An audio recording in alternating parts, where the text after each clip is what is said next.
fight. They pulled back. The Americans went in, found the hostages. They were still alive. They died afterwards. The Americans left.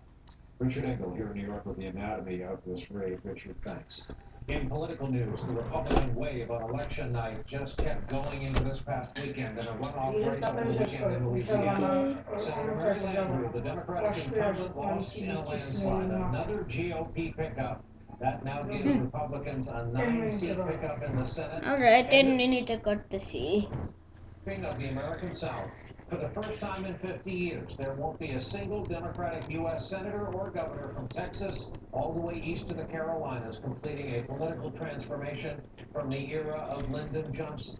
Still ahead on a Monday evening, dire warnings trying to shock the public about what some fear could be the biggest looming disaster in U.S. history. Experts on the West Coast say it's coming and we're not ready for it. Also, the British invasion, William and Kate drawing crowds from New York to Washington, and speculation about a big evening ahead. Take a closer look at your Fidelity Green Line, and you'll see just how much it has to offer. Especially if you're thinking of moving an old 401k to a Fidelity IRA. It gives you a wide range of investment options, and the free help you need to make sure your investments fit your goals and what you're really investing for.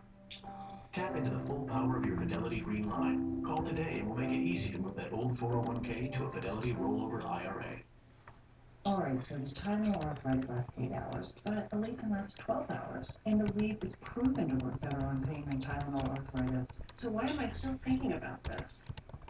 How are you? Get Aleve, proven better on pain. I've always loved exploring and looking for something better. It's the way I look at life. Especially now that I live with a stroke due to AFib. A type of irregular heartbeat not caused by a heart valve problem. I was taking warfarin, but I wondered if I kept digging, could I come up with something better? My doctor told me about Eliquis for 3 important reasons. 1, in a clinical trial, Eliquis was proven to reduce the risk of stroke better than warfarin. 2, Eliquis had less major bleeding than warfarin. And 3, unlike warfarin, there's no routine blood testing. Don't stop taking Eliquis unless your doctor tells you to, as stopping increases your risk of having a stroke. Eliquis can cause serious and, in rare cases, fatal bleeding. Don't take Eliquis if you have an artificial heart valve or abnormal bleeding. While taking Eliquis, you may bruise more easily, and it may take longer than usual for any bleeding to stop. Seek immediate medical care for sudden signs of bleeding, like unusual bruising. Eliquis may increase your bleeding risk if you take certain medicines. Tell your doctor about all planned medical or dental procedures. Those 3 important reasons are why Eliquis is a better find for me. Hey, was it you?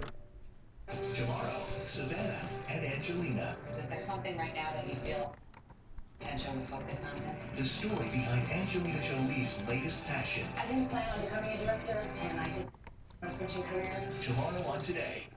Friday, murder in slow motion. History that could be solved. There was no... To the voice of Rita Wonder. Don't watch alone. A disaster is waiting to happen in Los Angeles, and that's not hype. That's according to the city's own assessment. Officials today with a warning that an earthquake could devastate the second largest city in our country. And as a news investigation reveals, right now the West Coast is woefully unprepared for the big one. Our report tonight from NBC's Jacob. Imagine America without Los Angeles. Navigation's report released today addresses the very real possibility that a long overdue massive earthquake will collapse the economy of the country's second largest city. Those responsibilities have been inherited far too long. An 18-month study